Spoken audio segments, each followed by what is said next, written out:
Donc, je vais vous parler de l'orthopédie high-tech dans le domaine de la chirurgie de la colonne ou du rachis, comme on dit, du grec rachis qui veut dire colonne. Surprise. Dans les années 50, les salles d'opération ressemblaient plutôt à ce que vous voyez à gauche. En 2016, elles ont changé, elles sont en couleur et avec beaucoup d'appareillage. Je vais vous faire un petit rappel anatomique. Je vais vous parler 2-3 mots sur les opérations de colonne et puis j'ai choisi, dans tout ce qui se fait sur le plan technologique, de vous parler du neuromonitoring, de la surveillance donc, des structures nerveuses, de la navigation dont on a déjà parlé, on a entendu parler pour le genou, et de la chirurgie robotique. Donc petit rappel anatomique. Question, est-ce que vous savez les girafes, elles ont combien de vertèbres cervicales? Est-ce que quelqu'un a une idée? C'est la même chose, juste. Donc les girafes ont aussi 7 vertèbres. Donc nous avons 7 vertèbres, 12 thoraciques, 5 lombaires, et puis tout en bas, vous avez le sacrum qui est un bloc de 5 vertèbres, et puis le coccyx qui est tout ce qui nous reste de la queue si on croit à l'évolution. Bon, je ne vais pas rentrer dans les détails de l'évolution avec l'élection de Trump. Donc petit rappel anatomique encore, à l'intérieur de la colonne. La colonne, elle sert non seulement de soutien, mais elle sert aussi de protection pour les structures nerveuses. Donc le cerveau est relié à notre corps par l'intermédiaire de la moelle épinière qui contrôle toute la motricité et la sensibilité de notre corps. Donc à l'intérieur de la colonne, vous avez cette structure extrêmement noble, neurologique, qui est la moelle épinière. Et la moelle, elle s'arrête, il ne faut pas oublier, elle s'arrête au niveau de la région lombaire. Donc plus bas, vous n'avez plus que les terminaisons nerveuses qui vont aller, donc ce qu'on appelle la queue de cheval, parce que ça ressemble à une queue de cheval. C'est tous les nerfs qui flottent à l'intérieur de la colonne et qui vont sortir 2 nerfs par étage, donc entre chaque vertèbre, pour donner lieu à la motricité et mobilité du reste du corps, y compris les fonctions aussi vésicales et sphinctériennes. Maintenant, particularité pour nous chirurgiens, donc la vertèbre, elle a une partie qui nous permet de mettre des implants. Donc si on veut fixer une vertèbre, eh bien, on doit passer nos implants sur cette partie-là qui s'appelle le pédicule. Le devant s'appelle le corps de la vertèbre et vous avez derrière le foramen dans lequel passe le tissu neurologique, en l'occurrence la moelle épinière ou la queue de cheval. Maintenant, on est amené, fort heureusement pour la majorité de nous, très rarement à opérer une colonne. Bon, pour moi, c'est mon métier de tous les jours, mais qui est-ce qui a mal au dos aujourd'hui? Est-ce qu'il y a des gens qui ont mal au dos? Consultation gratuite. Très bien. Bon, il y a peut-être un biais de sélection parce que ceux qui ont mal au dos sont peut-être venus écouter cette conférence. Donc, mais on sait que 20% de la population, à tout moment donné, si on sort dans la rue, vont nous dire qu'ils ont mal au dos. Fort heureusement, ils n'ont pas besoin d'opération. Mais il y a un certain nombre de maladies qu'on doit opérer, ou qu'on peut plutôt opérer pour améliorer la qualité de vie des gens. La première, la plus fréquente, c'est toutes ces affections où on comprime les nerfs. Donc une sciatique, les gens qui ont mal dans une jambe, ou qui ont de la peine à marcher parce que leurs jambes, leurs nerfs sont coincés pendant qu'ils marchent. Donc on est amené assez souvent à libérer les structures neurologiques en enlevant de l'os. Et cette opération s'appelle une décompression. Donc on travaille avec des instruments assez tranchants autour des nerfs, par exemple une fraise comme chez le dentiste. On est amené, dans certains cas, quand il y a des déformations de colonne ou des glissements de vertèbres, à fixer les vertèbres entre elles par des vis. Donc les opérations les plus fréquentes qu'on fait, c'est soit des décompressions, soit des compressions associées à une fixation qu'on appelle une spondylodèse. Donc on voit ici sur cette image, ça c'est l'implant le plus fréquent qu'on utilise, qu'on doit passer dans ce petit corridor-là, comme je vous ai dit tout à l'heure, le pédicule. Donc la première technologie dont je voulais vous parler, c'est le neuromonitoring. Ce n'est pas tout à fait récent, mais ça a beaucoup évolué, c'est devenu de plus en plus simple. Et maintenant, normalement, tout chirurgien du rachis devrait pouvoir l'utiliser de façon routinière. C'est quoi exactement le neuromonitoring? Eh bien, il y a 2 types de monitoring qu'on peut faire. On peut surveiller les nerfs sensitifs, donc on stimule de façon électrique par des petites électrodes un nerf sensitif, et au niveau du cerveau, on mesure la réponse.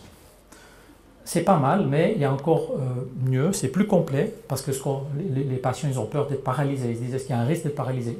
Fort heureusement, il est très petit, mais il n'est jamais zéro, donc c'est pour des opérations surtout complexes, le risque peut aller parfois jusqu'à 5%. Les potentiels moteurs vont nous montrer de façon beaucoup plus fiable si le patient, à la fin de l'opération, va pouvoir fonctionner comme il faisait au début. ou mieux, voire même mieux encore. Donc là, on stimule par des petites électrodes qu'on visse sur le crâne. Donc c'est des petites électrodes un petit peu comme vous allez chez le médecin pour une piqûre, donc c'est vraiment tout fin. On stimule le cerveau à travers la boîte crânienne, l'électricité traverse, et on mesure la contraction des muscles par de nouveau des petites électrodes à la fin. Et ça c'est un exemple sur l'écran, ce qu'on verrait. Donc quand on stimule, on voit des réponses, un peu comme des déflexions d'ondes, donc des mouvements électriques au niveau des muscles, et puis on peut tirer des conclusions, on peut vérifier si ça marche, si l'amplitude a diminué, si le temps d'apparition de ces ondes électriques a changé ou pas. Et pourquoi c'est utile? Eh bien, ça peut prévenir des lésions neurologiques permanentes. Donc si on voit une modification, on peut agir immédiatement. On n'a pas à attendre à la fin de l'opération pour savoir qu'est-ce qui se passe. On peut par exemple enlever des implants. Si on pense qu'un implant aurait pu causer ce problème, on peut redonner la colonne sa forme initiale. Si on a corrigé une scoliose, c'est là le danger, dans des grosses déformations, la moelle épinière se retrouve tirée, si vous voulez, dans cette manœuvre, eh bien on pourrait relâcher la colonne pour lui donner la forme initiale et vérifier que les potentiels reviennent, ce qui nous rassure, et bien sûr ça évite au patient une paralysie définitive. On peut aussi agir sur des facteurs autres, par exemple la tension artérielle, l'anémie. Il y a d'autres facteurs qui font que pendant l'opération, la moelle épinière a moins d'oxygène et ça pourrait être dangereux. Mais ça, si on n'a pas de neuromonitoring, on ne le saura pas. Là, on a une alerte immédiate, un peu comme l'électrocardiogramme. Quand vous êtes en train de faire un grand effort, on peut voir si votre cœur souffre. Eh bien, c'est la même chose un petit peu pour la moelle épinière. Maintenant, je vais vous parler de la navigation, qui est quelque peu le GPS du chirurgien. Ce n'est pas tout nouveau, ça existe depuis peut-être, ça a été développé au début il y a une vingtaine d'années. D'ailleurs, une équipe très active, c'était une équipe de Berne, bernoise. Qu'est-ce qui se passe en fait? Qu'est-ce qu'on fait? Tout d'abord, on doit prendre des images. Le plus souvent, c'est un scanner que le patient doit faire la veille. Et ces images de scanner, on doit les transférer sur un ordinateur. Et puis une fois qu'on opère, le patient est couché sur le ventre. Eh bien, on doit expliquer à l'ordinateur quelle partie du patient correspond à quelle partie de l'image qu'on lui a donnée. Donc on doit faire une correspondance, on appelle ça un matching en anglais.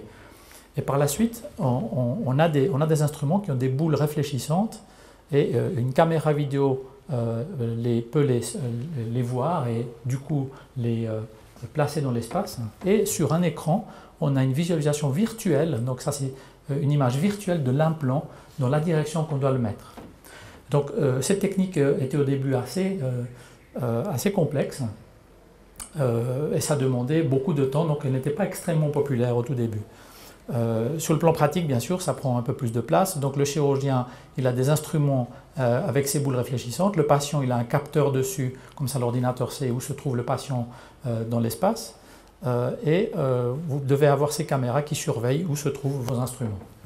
Ce qui a un petit peu changé, c'est depuis quelques années l'apparition d'une technologie qui est un petit peu plus évoluée.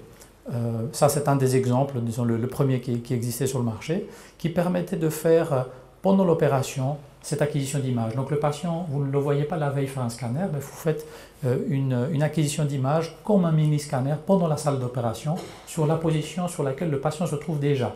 Le problème de la navigation était que le patient, on lui faisait la radio la veille, couché sur le dos, on le tournait sur le ventre le lendemain, ben la position n'était pas la même, donc l'erreur était aussi plus grande.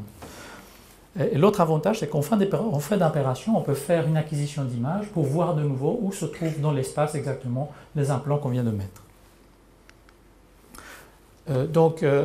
En pratique, voilà ce qui se passe. Cette instrumentation se met autour du patient. On la ferme le temps de faire une acquisition des images. Là, vous voyez maintenant le capteur d'image qui va tourner 360 degrés autour du patient. On va faire une acquisition donc, des images. Par la suite, cet instrument peut se déplacer dans l'espace pour nous laisser la place, nous chirurgiens, venir intervenir en regardant sur les images la projection. Donc maintenant c'est virtuel ce qu'on fait. On regarde virtuellement où va se trouver nos implants. Et en fin d'intervention, on peut refaire de nouveau. On refait une acquisition d'images pour vérifier que ce qu'on a fait correspond bien à ce qu'on a planifié.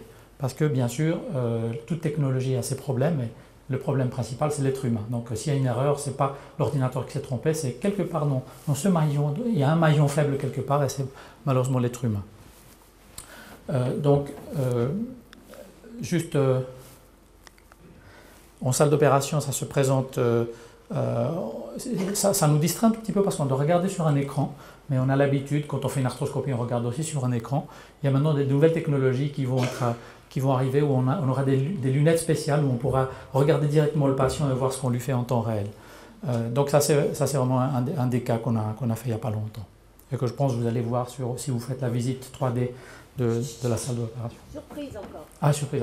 Ah, vous ne m'avez pas dit qu'il ne fallait pas leur dire. Et maintenant un petit mot sur la chirurgie robotique. On a tous entendu parler du robot Da Vinci. Ça, il y a de la littérature dans les journaux, dans les magazines. C'était en fait un robot qui a été surtout développé pour la chirurgie abdominale.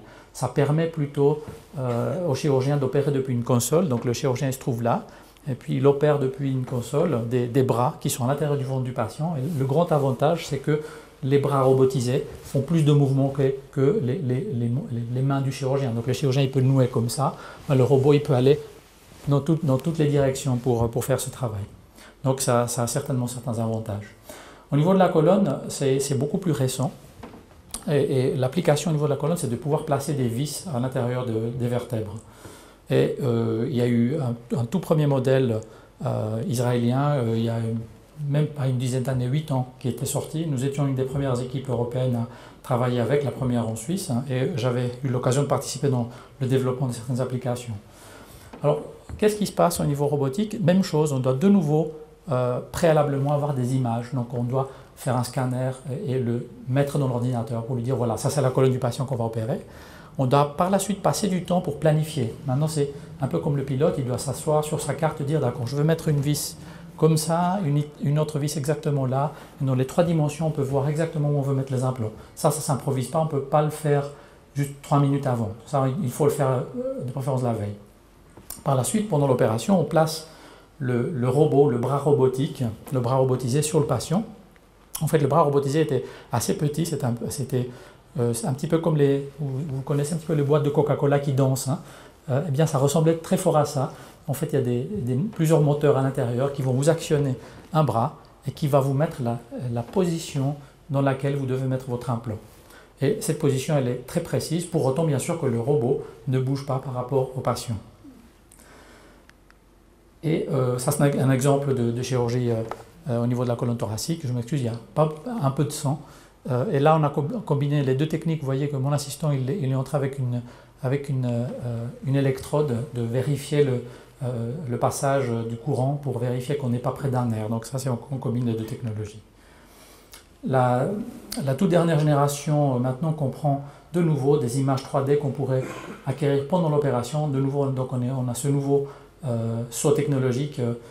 Donc ce modèle-là vient de sortir du même constructeur que le précédent que je vous ai montré en juillet 2016. Donc il n'est pas encore, à ma connaissance, disponible en Suisse. On a regardé notre expérience personnelle pour voir un petit peu ce que ça vaut. Est-ce qu'on fait mieux est-ce que le robot nous aide beaucoup pour le positionnement des implants ou pas? On a regardé sur une série de quand même 557 implants où on avait la grande majorité c'était des vis, des implants qu'on avait mis sans aide, une partie de vis robotisée, une autre partie avec la navigation, donc un total de 557. Et sur ce chiffre-là, le nombre de vis mal placées, je le mets entre guillemets mal placées parce que en fait une vis mal placée par exemple pourrait être celle-là comme entièrement dans le canal. On n'a eu aucune vis qui a fait des dégâts neurologiques, mais si on regarde sur un scanner de façon critique combien de vis ne sont pas exactement où on veut, la littérature nous dit 40%, jusqu'à 40%. Donc nous on est content parce que sans aide, nos taux de vis c'est quand même de 6,4, donc c'est de mieux de tout ce qui a été publié. Le robot était un peu mieux, le arm aussi un peu mieux, mais il n'y a pas de différence statistique. Donc on peut se dire, ah tout cet argent pour rien. Pas nécessairement. Il y a beaucoup de bénéfices dont on n'en parle pas tellement, c'est diminuer l'irradiation des équipes. Vous ne savez peut-être pas que les chirurgiens de la colonne ont 7 fois plus de risque de faire un cancer que les autres chirurgiens. Pourquoi? Parce qu'ils travaillent beaucoup avec des rayons. Donc le patient, bien sûr, subit à des rayons, mais lui, c'est une fois pendant son opération. Le chirurgien, il fait plusieurs opérations. Et les équipes soignantes aussi. Donc c'est un souci majeur, l'emploi des rayons pendant l'opération. Donc ça nous permet de moins nous irradier, parce qu'on sort de la salle pendant qu'on fait l'acquisition, on n'est pas obligé d'être là. on n'a plus besoin de porter des tabliers de plomb, et il y a plein d'études qui montrent que les chirurgiens qui portent des tabliers de plomb souffrent plus de mal de dos. Donc si votre chirurgien a mal au dos, qui va le soigner? C'est aussi un très bon outil d'enseignement parce qu'on peut voir en 3 dimensions et directement ce que fait votre assistant. Donc si vous êtes en train d'apprendre à un jeune chirurgien d'opérer, eh bien vous pouvez contrôler directement ce qu'il fait. Avant, on lui disait oui, mets ta vis là, puis on espère qu'il la met juste. Hein, mais bon, là, avec cette technologie, on peut vérifier, on peut enseigner aussi mieux. Donc c'est un bon outil d'enseignement et de supervision. Maintenant, technologie et médecine, c'est une grande question. Est-ce que vraiment la technologie un jour va remplacer le chirurgien? Peut-être. Hein. Mon fils qui étudie à l'EPFL a vu cette dia et m'a dit mais non papa, tu ne vas pas leur montrer ça à l'EPFL, bien sûr qu'on va te remplacer un jour. Ça c'est la nouvelle génération, donc j'espère bien qu'ils vont remplacer une bonne partie de ce qu'on fait maintenant. Mais je pense quand même que cette technologie ne peut aider que les chirurgiens qui sont bien formés, et je pense que comme toute technologie, si vous me donnez moi les commandes d'un 747, je pense que tout le monde sera d'accord, hein, j'ai jamais volé de ma vie, vous ne serez pas content. Eh bien, même chose, c'est un outil mais qui pourrait être dangereux dans des mains moins compétentes. Donc toute technologie a aussi son côté marketing et il ne faut pas non plus, comme consommateur, acheter tout ce qu'on vous vend. Voilà. Merci beaucoup.